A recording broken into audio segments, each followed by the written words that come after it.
President Biden just a short time ago speaking to the nation and to the world. The president saying he is now convinced that Vladimir Putin has made his decision to invade Ukraine in the coming days. When pressed, you believe the decision has been made to invade? The president said yes. He also said there is still room for diplomacy, but tonight, after warning of Russia's playbook that there could be a false flag operation, a manufactured incident that could then lead to something far greater, we have the unsettling images from Ukraine today. Tonight, the president saying Russia's efforts to divide at home and abroad are failing, saying the U.S. and our allies, quote, remain in lockstep. But these are the images tonight from eastern Ukraine playing out on Russian television now. Authorities believe Russian separatists in eastern Ukraine are orchestrating the appearance of a large-scale emergency, showing buses lining up to evacuate women, children, and the elderly to the safety of Russia. And today, a massive explosion reported, but an AP reporter on the scene finding just a single destroyed car. Authorities believe this might have been orchestrated too.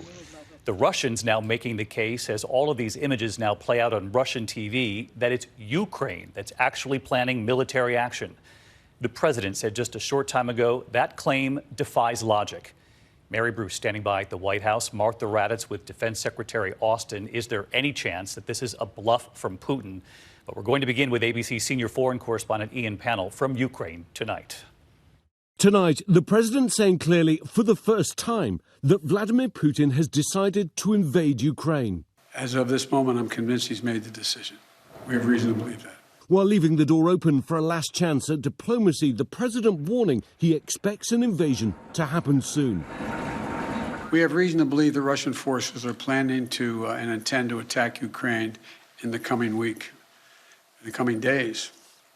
We believe that they will target Ukraine's capital, Kyiv, a city of 2.8 million innocent people. Biden saying the political and economic repercussions for Russia would be severe and that the Western allies stand united.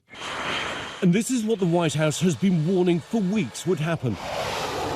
A massive so-called false flag operation underway in the Russian-controlled East. Fake attacks being staged that could be used by the Kremlin to justify an invasion. Local and Russian state media propaganda now in full swing. Viewers have been shown video of emergency sirens blaring. And images of women, children and the elderly. 700,000 people being told to evacuate to Russia. But there's no credible sign of attacks underway. A massive explosion reported, but an AP reporter on the scene finding just a single destroyed car. Russian separatists accused of staging the incident. No evidence that any of this is true. And today, as expected, President Putin doubling down. Without evidence, claiming the situation in eastern Ukraine is escalating. But even now, saying Russia was still open to further diplomacy if all his security demands were on the table to negotiate. The now very real fear is Putin's forces amassed at the border will invade under the pretext of protecting the Russian-speaking population there. The Ukrainian government today categorically denying any intention of launching an offensive. The president urges calm, but people are getting ready.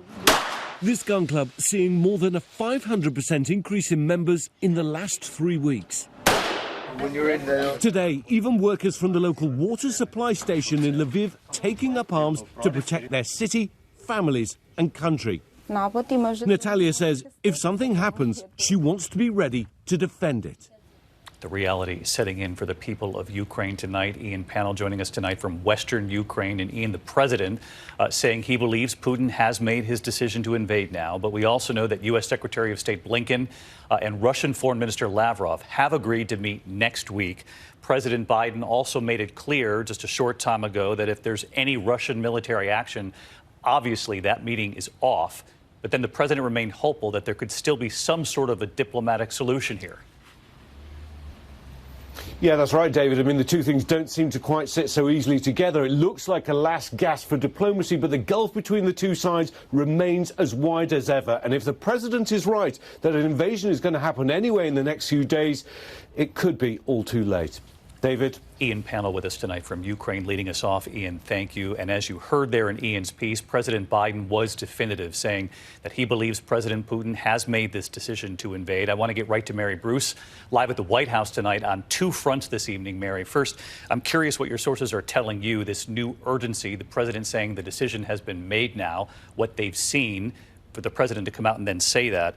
And then Ukraine's President Zelensky. President Biden was asked that if Putin has made this decision, should Zelensky leave? The president saying it may not be, or it may be a wise choice, that it's up to him. The White House, I know, clarifying, the president is not suggesting Zelensky leave, or is he?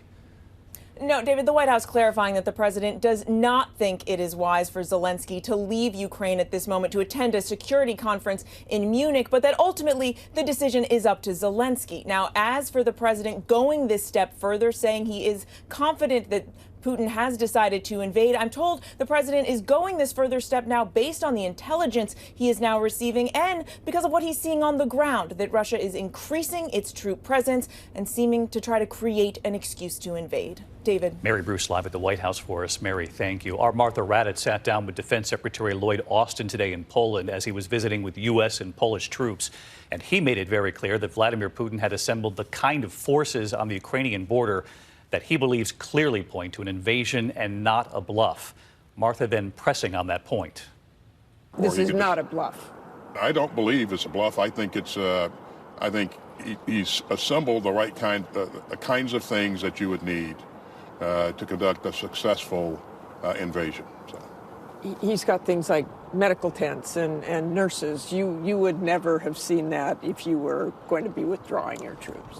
Exactly. If they were redeploying to garrison, we wouldn't be seeing the kinds of things in terms of not only combat power, but also logistical support, medical support, combat aviation that we've seen in the region.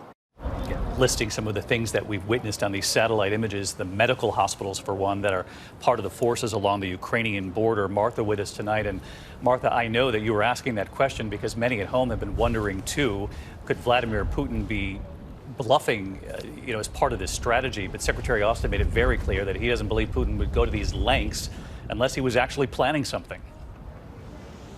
Exactly, David, and you have to remember that Lloyd Austin was a lifelong soldier, a career soldier. He has been in war, he has seen war up close, and he was just flabbergasted at the thought that anyone would build up those troops, would have those medical supplies, would have plasma there if they didn't intend to go in. David? All right, Martha Raddatz from Warsaw tonight, and we should mention that Martha is now traveling to Ukraine. She'll have much more of Secretary Austin's interview as she broadcasts from Ukraine Sunday morning on ABC's This Week. We'll be watching Martha. Hi, everyone. George Stephanopoulos here. Thanks for checking out the ABC News YouTube channel. If you'd like to get more videos, show highlights, and watch live event coverage, click on the right over here to subscribe to our channel. And don't forget to download the ABC News app for breaking news alerts. Thanks for watching.